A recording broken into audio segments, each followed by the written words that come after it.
Olá, turma, tudo bem com vocês? Espero que estejam todos muito bem, tá bom? Com saúde, se cuidando.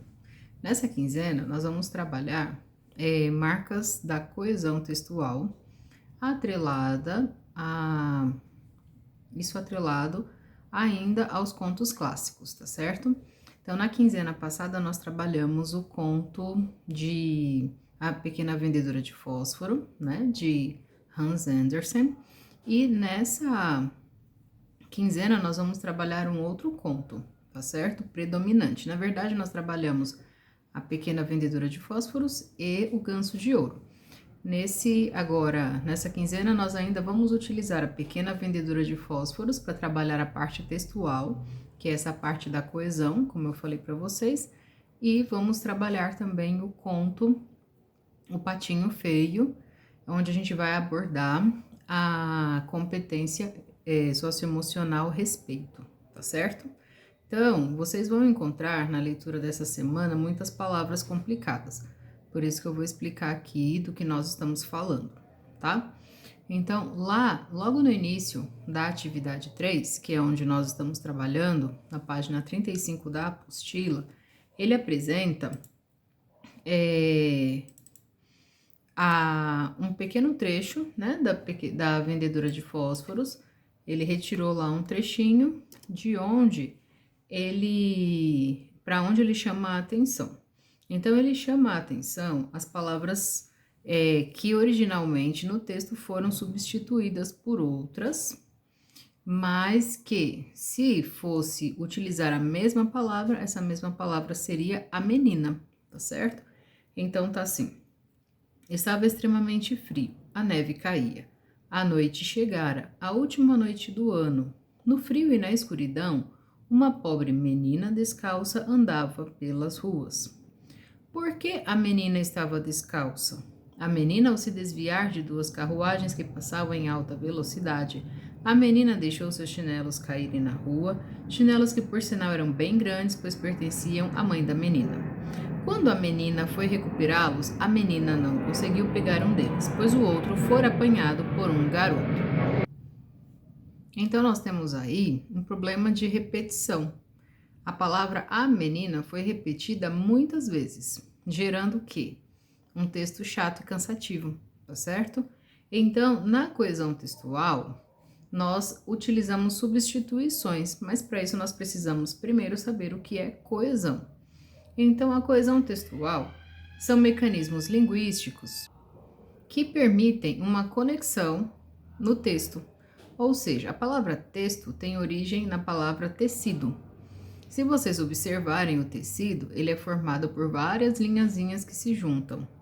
Então, no final das contas, ali, a partir daquele monte de linhazinha que se junta, nós temos um tecido. O texto é a mesma coisa. A partir de palavras que se juntam, palavras que precisam ter ligação entre si, nós temos um texto, tá certo? Então, não basta eu pegar um monte de palavra, jogar numa folha de papel, por exemplo, e dizer que aquilo é um texto porque eu tenho um monte de palavras juntas. Não. O texto precisa ter a ligação entre essas palavras e ideias, certo? Formando um todo, um conjunto. Essa ligação é o que nós chamamos de coesão. Então, na coesão, eu tenho a ligação de palavras e frases, tá certo? Essa ligação precisa ser harmoniosa, ela precisa fazer sentido, ela precisa ter continuidade. E isso é conseguido através do quê? Então, é conseguido através das conjunções, que são palavras que unem orações, certo? Então, por exemplo, mas, porém, contudo, porque, pois, são advérbios. Essas palavras ligam uma oração à outra, tá? Outra coisa também, preposições, porque as preposições ligam as palavras entre si, né? Advérbios, que são palavras que dão ideia de tempo, eles dão uma circunstância para o verbo, né? De tempo, espaço, modo como as coisas ocorrem, ou locuções adverbiais. E também através de pronomes, né? Então, pronomes são palavras que nós utilizamos junto com o nome ou para substituí-lo, tá certo? Então, nessa coesão textual, a gente interliga todas as partes do texto, diferentes partes. Então, ela acontece dentro de um mesmo parágrafo e ela precisa continuar acontecendo entre os parágrafos para que no final do texto todo ele faça sentido, tá certo? Então, vamos ver aqui elementos que garantem essa coesão textual, tá bom? Então, como eu já tinha falado, os conectores. Então, os conectores, como o próprio nome está dizendo, eles estabelecem conexões, certo? Ou seja, ligação entre frases. Ele faz com que a gente perceba que uma frase está ligada à outra. Então, se eu digo, por exemplo, gosto de viajar, ponto, vou viajar.